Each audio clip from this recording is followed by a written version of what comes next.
everyone. Welcome to another episode of TED Explains the World with geopolitical expert Ian Bremmer.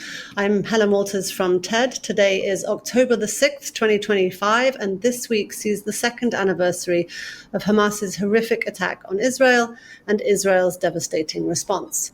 Last week, President Trump of the United States announced a 20-point plan to end the conflict, a deal that was accepted by Israeli Prime Minister Netanyahu, and Hamas has also said that it accepts parts of the ceasefire and hostage release plan and is ready to negotiate the rest. So the question on everyone's minds, might this actually be a turning point towards peace? So, Ian, let's bring you in. Let's get right to it. What do you think are the chances that this works? I want to say to begin with that it's at least we are in a more positive position today than we were a week ago. Israel had been moving towards announcing an annexation in the West Bank. That is not going to happen. The U.S. had been supporting Israel in a plan for Gaza governance that would have led to the removal, voluntary or not, of a large number of Palestinians. That is no longer the plan. There is a plan that has been endorsed by the Gulf states, by the Europeans, by the United States, and at least in principle by most of it by Israel. And now we're waiting on Hamas. So that by itself is significant progress. Whether or not Hamas is prepared to accept the terms that have been put in front of it, and whether that is adequate to lead to a ceasefire and a lasting peace, I would say that there is more reason for optimism today than there has been in the last 2 years, but that is not quite reason for optimism. There's still lots of things that can and likely will go wrong before we get to yes. So it's progress. It is. I'm extremely happy to see that. But as of right now, we don't yet have a deal. So obviously there is so much going on behind the scenes at the moment. And I just wonder if you might let us in on a little bit of those conversations. What are you hearing? What is happening? Who's talking to whom? And what are the next things that are going to happen?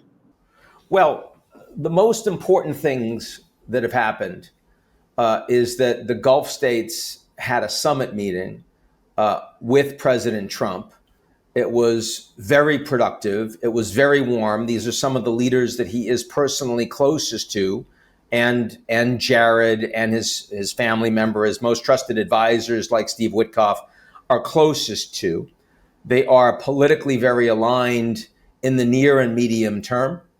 And it led to real progress. It led to progress in Trump's irritation, even anger, with the Israeli decision to engage in strikes against the political leaders of Hamas while they were on Qatari territory, an ally of the United States.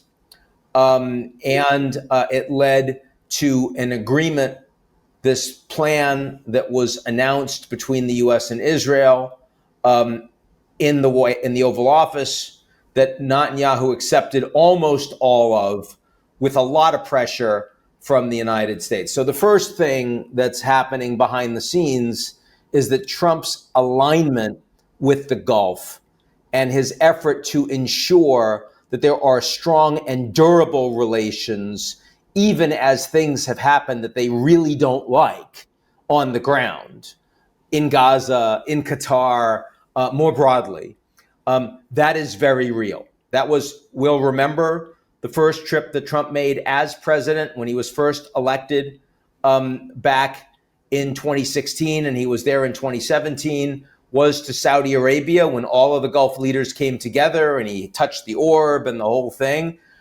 We shouldn't forget that. Those relations are still among his strongest globally, and that has helped significantly in getting towards an agreement to end the war in Gaza. Secondly, Trump has a lot of leverage on Israel.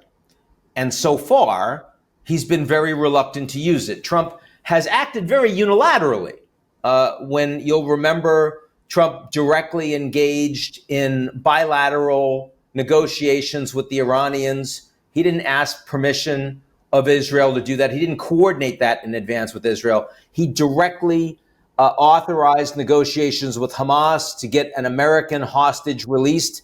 That was not coordinated in advance with Israel. So Trump has been very happy to act unilaterally on issues that the Israelis have a very significant stake in. Netanyahu has also acted unilaterally on many occasions in strikes that the Israelis have taken against Iran, for example, against Hamas in Qatar that I already mentioned, for example, other places. But that unilateralism by the Israeli Prime Minister has not led to meaningful consequences from the United States until now, until the last couple weeks. And the willingness of Trump to use that leverage to force the Israelis to apologize to the Emir of Qatar, and we can talk about exactly what happened there, to force the Israelis to accept a 20-point plan that they made some changes on, but then Trump made some changes back on them, essentially. We can talk about that too. That is deployment of American leverage against Israel to get the Israelis to yes, in a similar way that Trump forced Zelensky to get to yes on the critical minerals deal, when he showed that he was willing to actually suspend intelligence sharing. Trump had the cards. Zelensky did not. Trump has the cards.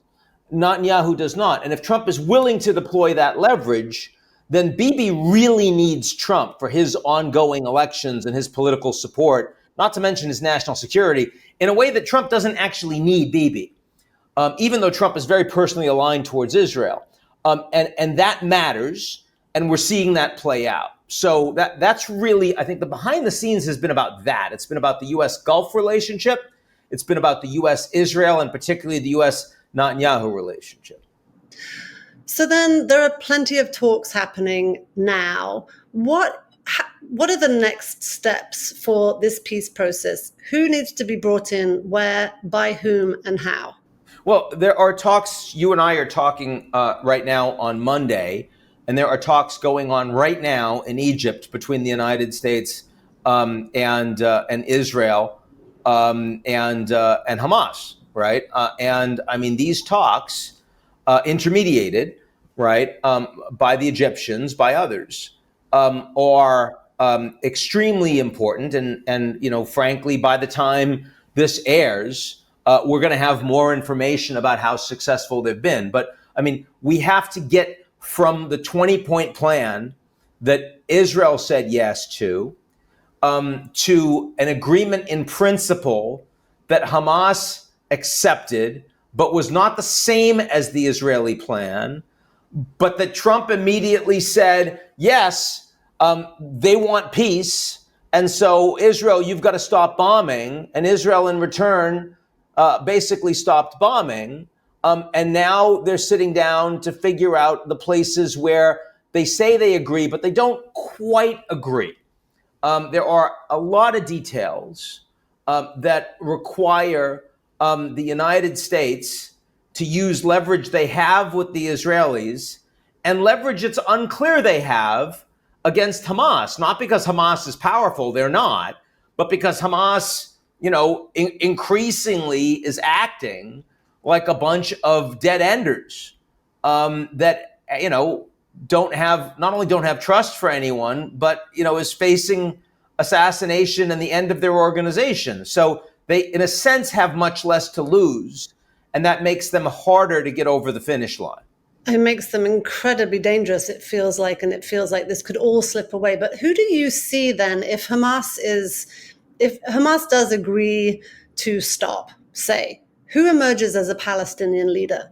If Hamas actually disarms, and they will not be a part of any Gaza reconstruction or governance, that is not acceptable to anyone outside of Hamas, right? No one wants that. So if this is going to go forward, Hamas is done.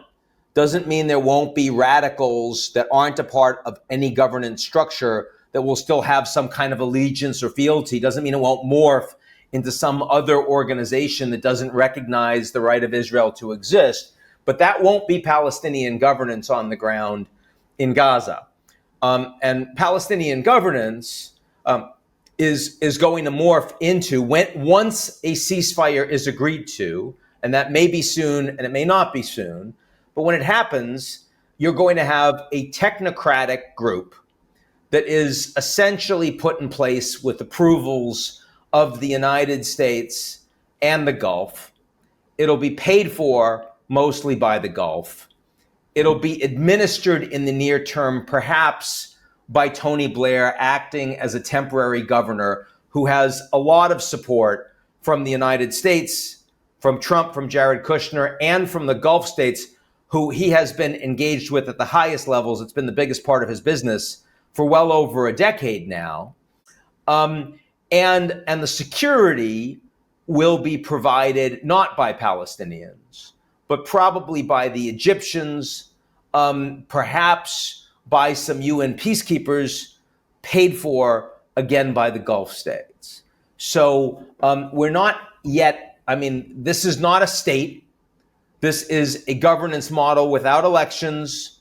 It's a governance model with Palestinians that are seen to be trusted and capable hands of executing on basic needs for reconstruction that will be funded, and with security that is provided by non-Palestinians. That is, and if that happens, by the way, Helen, that is by far the best possible outcome near term, given what everyone has been through for the last 2 years. So we all want this. There's a reason why the Europeans, the Brits, the Canadians, the Japanese, the Americans, including a lot of Democrats, the Gulf states are all saying they support this deal, because there is no other way forward at this point. Right. For actual progress, we need to do something. What Trump announced, if you remember, back when he had the Jordanian king in town, months and months ago, which was this making Gaza into a Riviera on the Mediterranean, and the Palestinians will all leave, and the Gulf will build it out. That was never going to happen. It was never going to be accepted. And Trump has completely shit-canned that plan. And that's really important. It's a skill that Trump has, that his ability when something that he floats completely fails, his ability frequently to forget that it was ever anything that he even talked about is important and is a component of how we might be getting to yes here. The fact that he had a plan that was completely unworkable, that he was pushing, and he has thrown away.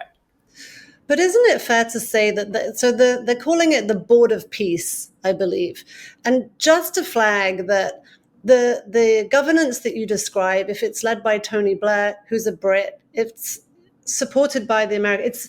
It seems to be a technocratic organization, as you say, but basically not run by people from the region that is actually being affected by all of the decisions that they make. We've seen this happen before. And it not go well. So how is it possible, or do you think it's possible, that in any way actually including Palestinians from the start is why is that not just a kind of a base level condition for any of this? Well, I think because everyone can't agree on who the initial leader is going to be.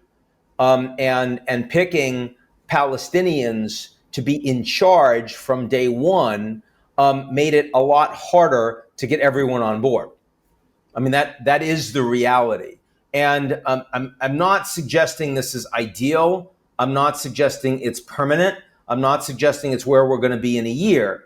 But if the Gulf states are paying for it, and the Americans are doing the diplomatic lifting, and if it ends the war, and let's keep in mind, this war is involving humanitarian aid being blockaded from getting in to Gaza, with 2 million Palestinians facing extraordinarily unconscionable conditions, right? With people dying of starvation, not to mention the fact that there's been an ongoing war with tens of thousands of people getting killed, some of whom are Hamas militants, many of whom are civilians, are kids, are women, are the elderly, are the infirm. So I'm not, I'd love to get to good governance. I'd love to get to a state, which is even farther than good governance. But the first thing we need to do is end the war. And again, I think everyone needs to understand that a ceasefire with borders that are secured by not just Israel and occupying power, but by others that will want humanitarian aid to get in, with Hamas out, that is a huge win for the ability of the Palestinian people to survive, to get a basic education, to have medical care, all of the things that they haven't had for most of 2 years now. Now, look, it is important that the two-state solution still, at least in principle, exists. You and I have seen that now some 150 countries around the world have recognized a Palestinian state that does not exist, that includes a majority of American allies around the world. That's important. But the Israeli people don't support a Palestinian state. The Israeli government doesn't support a Palestinian state. The plan that's been put forward doesn't completely close the door on one, but it makes it very hard at some indeterminate time in the future. And the Gulf states are willing to live with it. They're willing to fund it without any more specificity than that. And I will tell you that at this point, I feel like a Palestinian state is functionally dead. And I think that's a great misfortune. In the same way that I think it's functionally dead that Ukraine will ever get all their territory back, even leaving aside Crimea. And they deserve to get their territory back. And the Palestinians deserve to have a state. I don't think it's possible. I don't think it's feasible. So when you're asking me a question about, hey, in the early days, if this works, how come Blair is running it and not a group of Palestinians that everyone can agree on? And the answer is because we can't get to there from here. And I don't have a better answer for you. You know, I'd like to have a better answer, but, you know, nobody cares what Ian wants. You know, I mean, it's not how things get done. Ian, we all care deeply what you want, but yes, okay, granted, in this state, maybe what you say does not go. But I am curious, maybe I'm just not as pessimistic as you, or maybe I don't know enough, but it surprised me that the Palestinian state was cited in the 20-point plan. Yes. Trump put this obviously not with any kind of roadmap to get there, but what is the alternative? What is the alternative to actually giving Palestinian statehood? Well, first of all, the Saudis pushed very hard in their behind-the-scenes meetings with Trump and with his advisors for a time frame of 2 years, and they couldn't get it. So all they could get was a nominal acceptance of a state in the future, which Trump himself again flipped on. Trump wanted a Palestinian state in his first term, and that's what got you the Abraham Accords. And then over the past months, he said the time has passed for a Palestinian state. It's done. It's not going to happen. I don't support it anymore. Now, in principle, he is saying he's at least open to it, that should be the outcome if all of these other hurdles are passed through. But what I'm telling you, Helen, is that the reality is that the Israelis have a de facto veto. They are militarily dominant over what happens in this territory, just as they are in a number of other territories that right now belong to adversaries, which, you know, includes a bunch of Syria, it includes Iran, it includes Yemen, it includes Lebanon, southern Lebanon. Israel has essentially veto power, not through any legal means, but through the military capacity and willingness to set rules. And And as long as the Israelis refuse to allow a Palestinian state, and again, that's not just Bibi, because Bibi can be voted out, right? Bibi might not be there in a year or two, though his survival capacity politically has been underestimated by many. But only a small minority of Israelis today support a Palestinian state. And I think that any government that would be voted in, any coalition that would come in to succeed Netanyahu, would oppose a Palestinian state.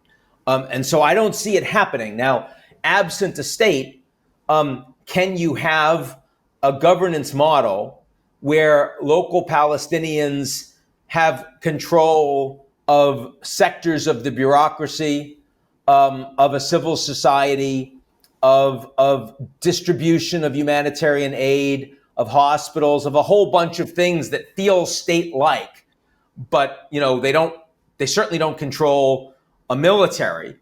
They don't control their border security. They may or may not control policing functions. That's not really a state. They don't have representation globally in the same way that other states do.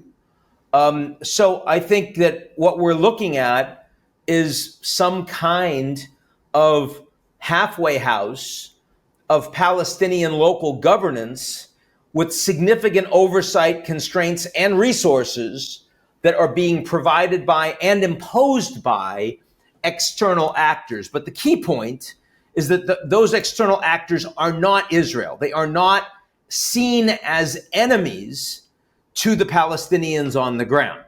That is the core in what this ceasefire and a peace agreement would transition into.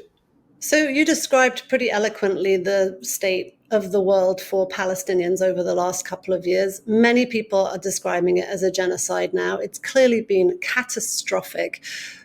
What are the consequences for that? Are there any consequences for either Netanyahu or Israel?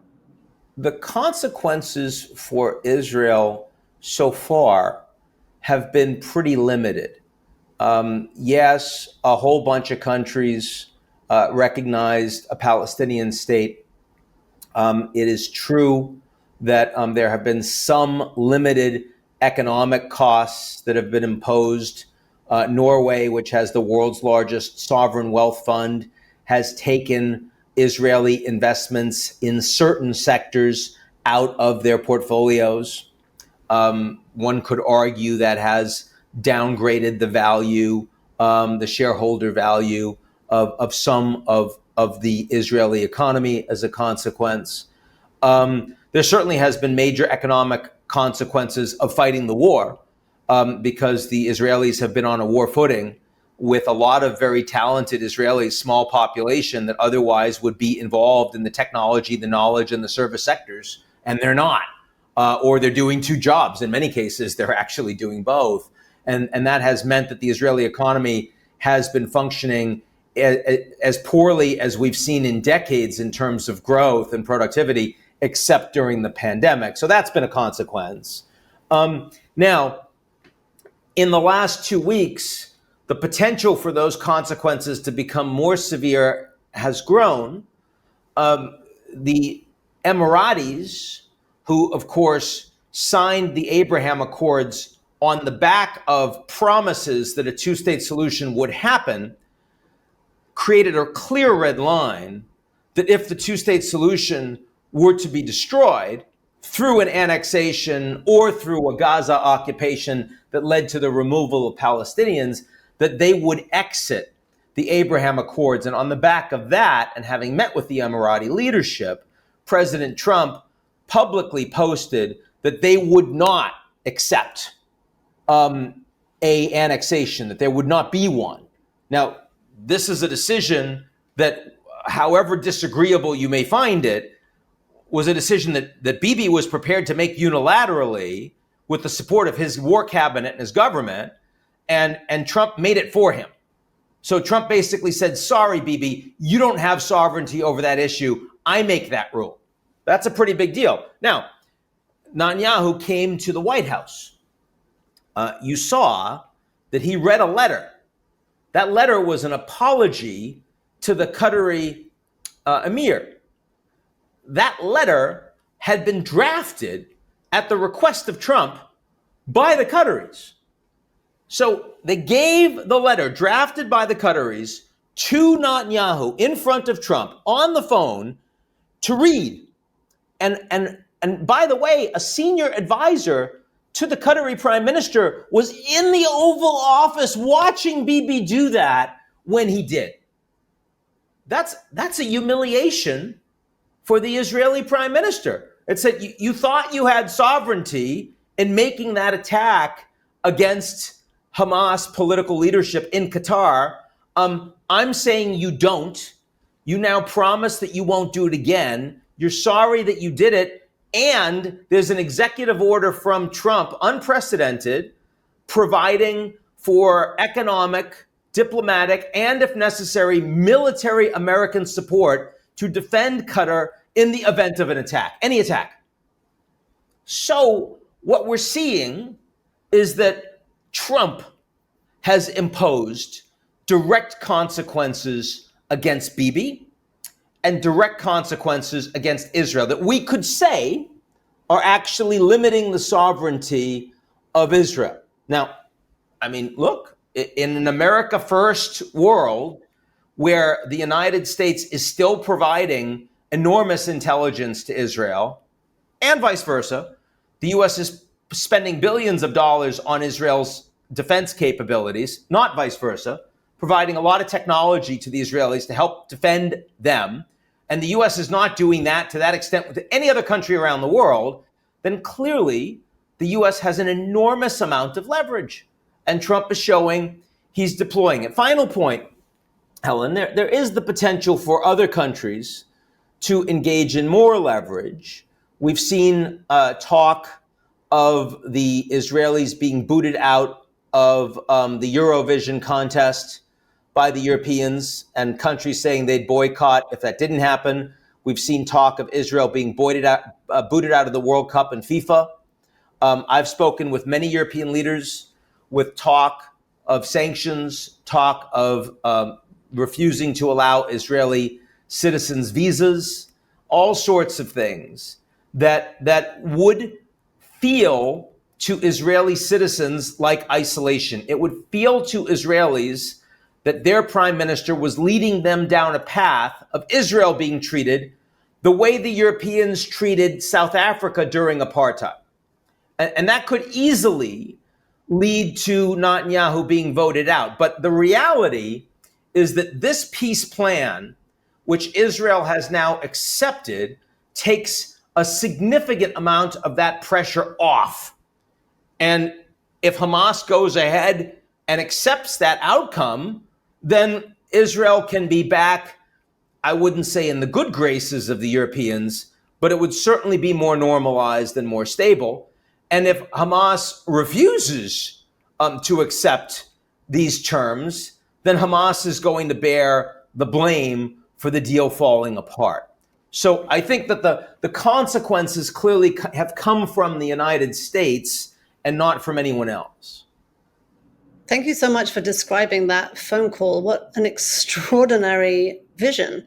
I'm curious, given, as you describe it, given that humiliation, what does Netanyahu do next, or what happens to him? I know there are many factions within the Israeli government who are pushing him in all different directions, but what do you think he does now? Well, he's got no choice but to take the win. I mean, you've seen some of the reporting about Trump telling the Israeli Prime Minister, why are you always so effing negative about everything? This is a win, take the win. Bibi's going to have to take the win unless he can blame Hamas for refusing to implement. And Trump has certainly, over the last 48 hours, also publicly made statements that says, look, Hamas now has to actually go forward. Trump is giving them a level of credibility which goes well beyond what other American presidents would do for Hamas, because he wants the deal. He wants his deal to work. But if Hamas doesn't implement quickly, then, Bibi will do what he needs to scuttle it.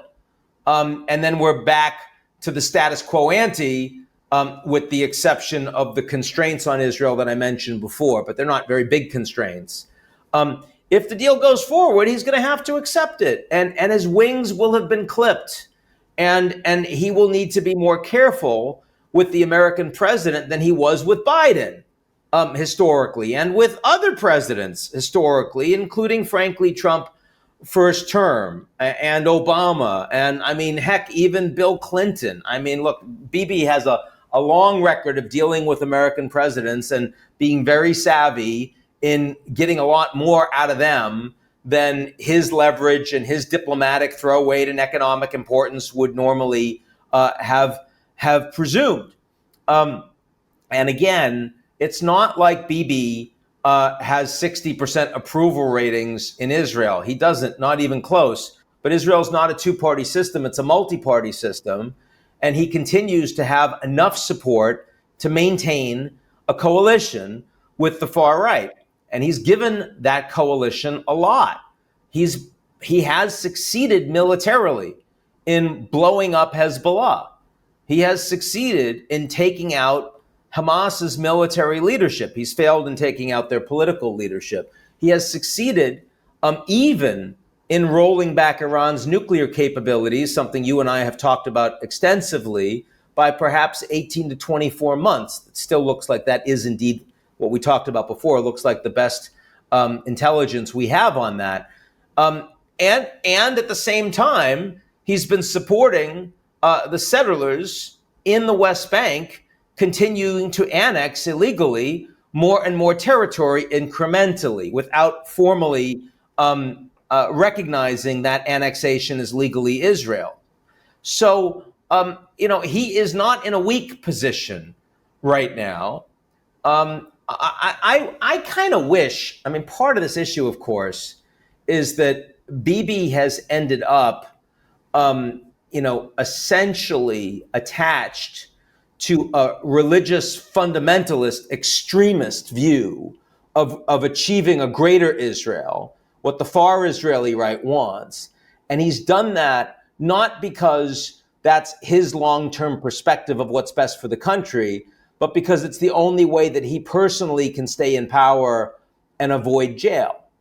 And I think it would be very useful for Israel long-term if there could be some form of deal cut where Bibi and his family would be fine and safe and secure and have a well-being after leaving power, so that his incentives become more aligned with that of the Israeli people long-term and less aligned with the aggrandizement of Bibi. I would love to see that happen. I don't see that happening, but that is a problem. Fascinating. So, as you mentioned, the Egyptians are talking with Hamas right now. What do you think, as people who are behind the scenes, what should we be watching for, and what do you think is going to happen next? Look, as I said, there's a lot that needs to happen to get to yes here. The 20-point plan said that the hostages would be released, all of them, within 3 days of a deal being put forward and being agreed, a deal being agreed. And Hamas has said in principle that they agree with that formula, but they said that there have to be conditions that are met on the ground. We don't know exactly what those conditions are. And once the 48 hostages are given up, that's game over for Hamas. They no longer have that leverage, right? And that's been their core leverage all the way through.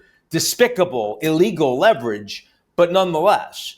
So, them actually agreeing to it, clearly they have conditions that they want to be achieved, and we'll see what they are and if that's something that Israel will agree with. There's the issue of Hamas disarming itself. And, Israel has said all the way through that Hamas needs to be dismembered. Well, what exactly does disarmament of Hamas look like? How would it occur? And when would it occur? Historically, Hamas has always said they would only do that once there's a Palestinian state. Well, that's not where we are right now. So are we going to get to actual Hamas disarmament, and it's not clear if that's going to occur. Hamas also has to accept that they will not be a part of governance at all in Gaza. So far, they have not actually accepted that. I assume they will, but they haven't. So that needs to happen. And that's what Hamas has to do. There's also the issue of Israeli withdrawal and the timing of that. There's been a map that the White House has put out publicly that has different stages of Israeli withdrawal, with first about half of Gaza being withdrawn from by Israel. And then by the third phase, the final phase, only 15%, essentially a buffer zone that Israel maintains as security, land they didn't have before, but land they apparently will have going forward. And the rest goes to this local governance that is being put in place. All of those things have to happen. All of those things have to happen. They have not yet happened. So there is a lot between what Trump has said and what has been announced and getting to a ceasefire that creates a peace between the Israelis and the Palestinians. And what would you say would be the timeline for this? I mean, Trump had said he wanted an answer within 3 days, I think, when he issued the plan. We're past that. Like, just give us a sense of what kind of timing we should be looking at throughout. Well, usually 2 weeks is Trump's preferred timeline, of course. I'm joking because he says that a lot, and then it becomes another 2 weeks, another 2 weeks. Look, this has a level of real urgency because the world is paying attention and has a lot at stake. So Hamas is going to have to either agree. I don't know that it has to be 3 days. I think that they can, continue to send all the right signals and say this is a great plan and Trump's an amazing peacemaker. But I don't think this can go on for months. I think it might go on for days to weeks. But if we are still talking about implementing this within 2 to 4 weeks, I suspect the war then goes back on and Israel's bombing again. And then you've got, questions around, can you find all the hostages? And, the whole thing could blow apart. So it is, it's going to be a very tense, a very intense time. And Trump is going to put a lot of elbow grease with his people to try to ensure that you get to yes. But again, if you were asking me right now, it is, I wouldn't be putting a lot of money on this is going to happen. There are too many ways for this to blow up. Still. All right. Well, we hear that. We hope it doesn't blow up and that peace becomes reality. We are so grateful to you, Ian, for giving us your candid idea and take on what is happening and explaining what we should be looking for. I'm sure we'll be back here again soon. But for now, thank you so much for your time and have a lovely day. Great to see you, Helen.